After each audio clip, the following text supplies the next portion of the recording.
नमस्कार, मैं हूं सुरेश झा। आप पार्टी के संस्थापक अरविंद केजरीवाल की पंजाब में भारी बहुमत से विजय कोई उनकी बड़ी उपलब्धि नहीं है, बल्कि ये उपलब्धि है, ये करामात हुआ है फ्री की वजह से। यानी पंजाब के लोगों को फ्री की चाशनी चटाई गई है, जिसके एवज में पंजाब के लोगों ने उनको भारी बहुमत से विजय कराया है।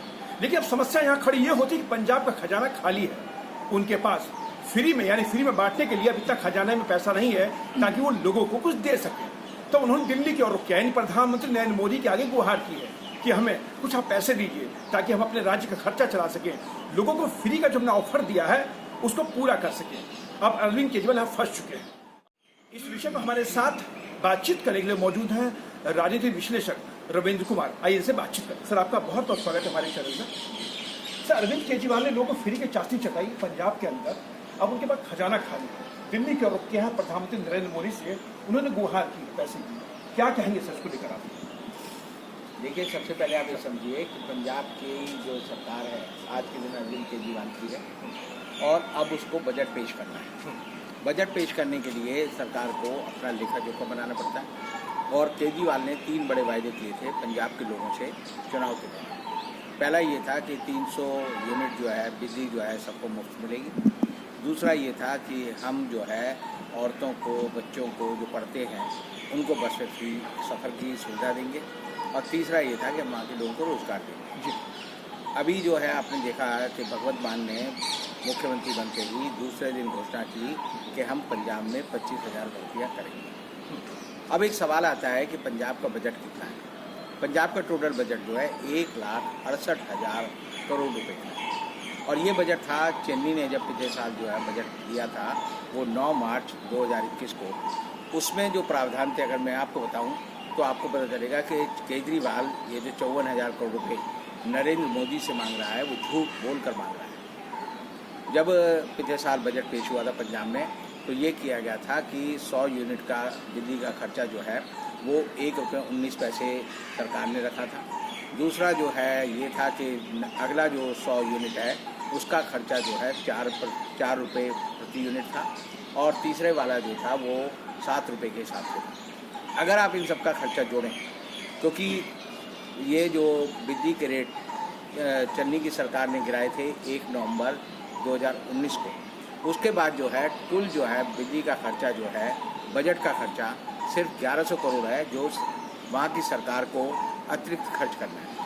जहाँ तक ये वाली बात है फ्री बस में ट्रैवल की, ये व्यवस्था मनप्रीत बरार ने जब पिछले साल बजट पेश किया गया था उसमें व्यवस्था है कि जो स्कूल जाने वाले लड़के लड़कियां हैं उनको फ्री में राज्य सरकार की ट्रांसपोर्ट मिलेगी, विधवाओं को मिलेगी, विकलांगों को मिलेगी और बुजुर्गों को मिलेगी। तो ये व्यवस्था पहले से है। तीसरी बात है कि केजरीवाल ने कहा था कि हम लोगों को 1,500 रुपये जो है वृद्धावस्था पेंशन देंगे। हाँ। मजे की बात यह है कि पंजाब के लोग या तो धूर्त है या मूर्ख हैं, क्योंकि मनप्रीत बादल ने ये व्यवस्था 1,500 रुपये प्रति माह जो पेंशन की व्यवस्था है पिछले साल ही 2021 में कर दी थी। तो चेन्नई सरकार और मनप्रीत बरार का जो बजट है उसके बाद केजरीवाल को नई चीज़ ही दे रहा, यानी ये तीनों व्यवस्थाएं पहले से पंजाब में लागू है और केजरीवाल का ये इलेक्शन का नारा था। मतलब ये है कि इसने देना कुछ नहीं था, जो पहले से ही हो रहा है वो था। और चौथा जो इसका था कि हम जो है 25,000 लोगों को नौकरी देंगे, वो उन्होंने घोषणा की है। उसका टोटल 1 साल का खर्चा जो है 750 करोड़ रुपये होता है। तो एक तरह से केजरीवाल को सिर्फ 750 करोड़ रुपये अतिरिक्त खर्च करने हैं पंजाब में, और उसके उलट वो जो है पिछली सरकार पर यह आरोप लगाने की कोशिश कर रहा है कि खजाना खाली है और मोदी सरकार 54,000 करोड़ रुपये मुझे दे। तो ना बीजेपी वाले कोई अर्थमेटिक लगाते, ना कांग्रेस वाले लगाते और केजरीवाल तो लगाएगा ही नहीं।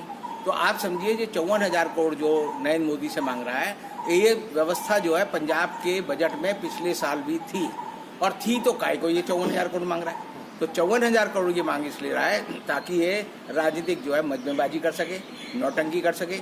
जैसे आज उसके घर पे लोग गए, उन्होंने प्रदर्शन किया, तो अब केजरीवाल कह रहे हैं जी मेरी जो है जान को खतरा है, मेरे प्राण ले लेते। तो जो केजरीवाल आप देखिए कि लाल किले पर बैठा धरने पे, जो रामलीला मैदान में धरने पे बैठा, जो 26 जनवरी को इंडिया गेट पे और रेल भवन पे धरने पे बैठा, तो तब उसकी जान को खतरा नहीं था। अब वो कह रहा है पूरी सुरक्षा के बाद कि मेरी जान को खतरा है, तो ये नौटंकी बात है। लेकिन सर पंजाब में जो उन्होंने वादे किए हैं लोगों को कि हम 1500 में वृद्धा पेंशन देंगे, नौकरी देने की बात की गई है, अच्छे अस्पताल बनाने की बात की गई है, हॉस्पिटल बनाने की बात की, स्कूल कॉलेज बनाने की बात की गई है, उसके लिए सबसे चाहिए फंड। लेकिन वहाँ की जो भी माली हालत है, राज्य सरकार की माली हालत अच्छी नहीं बताई जा रही है। तो ऐसे में केजरीवाल किस तरीके से वादे पूरे करेंगे? देखिए, अगर आपने किसी से वादा किया, मान लो मैं अपनी बीवी से वादा करूंगा कि को सोने का हार लाऊंगा, तो मैं वो अपनी क्षमता से लाऊंगा, अपने साधनों से लाऊंगा। ये थोड़ी है मैं अपने ससुर को कहूँ या अपने बाप को कहूँ कि भाई तुम पैसे दो तो मैं इसको हार चढ़ाऊंगा। इसका मतलब यह है कि जो आशिक होते हैं वो झूठे वादे करते हैं कि मैं तेरे चांद तोड़ लाऊंगा, तारे तोड़ लाऊंगा, तेरे को मर्सिडीज बैंक में घुमाऊंगा, और जब सारा काम करने की नौबत आए तब कहो जी मुझे पैसे दो। तो ये भिखमंगे की तरह कोट कटोरा लेकर जो केजरीवाल घूम रहा है, ये समझिए बड़ा धूर्त आदमी है। ये लोगों को झूठ बोलता है, और पंजाब के लोगों को समझना चाहिए कि केजरीवाल ने उनको एक भी नई सुविधा देने की बात नहीं की है। जिस बात पे मैं आज जोर दे रहा हूँ वो ये है कि ये व्यवस्था पिछले साल 9 मार्च 2021 का जो बजट है उसमें थी। चुनाव के दौरान जो केजरीवाल ने जो वादे किए थे, अभी तो वो वादे उन्होंने एक भी वादे को लेकर उन्होंने जनता के सामने नहीं कहा कि हम आपको ये सुविधा देंगे। अगर उत्तर प्रदेश की बात करें तो मुख्यमंत्री योगी आदित्यनाथ ने जैसी पदभार संभाला तो उन्होंने कहा कि हमने वादा किया था तो हम एक चीज़ आपको दे रहे हैं। प्रमोद सावंत की बात करें, गोवा के मुख्यमंत्री, उन्होंने कहा कि हम बिजली फ्री में देंगे। लेकिन अगर देखा गया पंजाब के अंदर भगवत मान ने अभी तक एक भी वादा नहीं कहा कि जो हमने वादा उन्होंने किया था लोगों से, एक भी चीज़ नहीं की कि हम आपको देने के लिए जा रहे हैं। पंजाब के लोगों को चाहिए कि इसका जो घोषणा पत्र है अपने घर के बाहर चिपका ले, और जब भी आपका कोई आदमी आया तो पूछे भाई कौन सा वादा तुमने पूरा किया। क्योंकि केजरीवाल जो है ढकोर शंख है, ये कभी कोई वादा पूरा नहीं करता, और ये हमेशा ढूंढता है कि किस पे इस बात का दोष पड़ेगा। तो वो केंद्र सरकार पर दोष पड़ने की कोशिश करेगा कि मेरे को जो है 54,000 करोड़ रुपए चाहिए, जबकि जब वायदे किए थे, मैं वही बात कह रहा हूँ कि वो केजरीवाल को अपने आप ये चीज़ें मिल रही हैं, सुविधा वहाँ पिछले बजट में मिल रही है। तो जब बजट में मिल रही है तो केजरीवाल कौन सी नई चीज़ दे रहा है जो कह रहा है कि मुझे सुविधा दो। लोगों ने जिस तरीके से पंजाब के लोगों ने जो बहुमत दिया है आप पार्टी को, बड़ा सिर माथे पे, क्योंकि जनता जनार्दन का फैसला था और आप पार्टी ने सरकार बनाई, भगवत मान वहाँ के मुख्यमंत्री हैं। दिल्ली की हालत जो थी आपने देखा, कोरोना के दौरान दिल्ली की कितनी बुरी हालत थी, हॉस्पिटल नहीं थे, ऑक्सीजन नहीं था, लोग किस तरह से बेमौत यहाँ पे मारे गए थे। पंजाब की हालत क्या रहेगी सर, क्या लगता है आपको केजरीवाल सरकार आने के बाद या भगवत मान के मुख्यमंत्री बनने के बाद पंजाब में क्या कोई सुधार देखने को मिल सकता है हम लोगों को?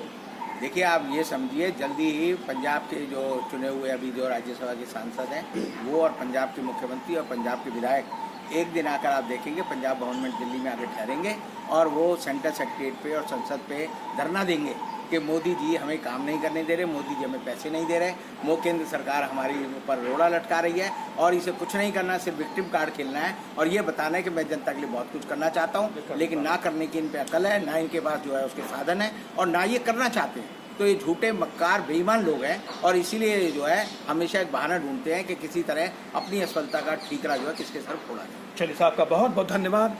ये थे राजनीति विश्लेषक रविंद्र कुमार जो हमारे साथ बातचीत कर रहे थे। पंजाब की हालत जो है वो किसी से छिपी नहीं है। पंजाब के अंदर लोगों ने भारी बहुमत दिया है आपको, यानी आप पार्टी को, आपके संयोजक अरविंद केजरीवाल को। ये कोई पुरानी पार्टी नहीं है और ना ही कोई इतना बड़ा इन्होंने कोई काम किया था जिसकी वजह से लोगों की और आकर्षित लोगों ने इनको वोट दिया।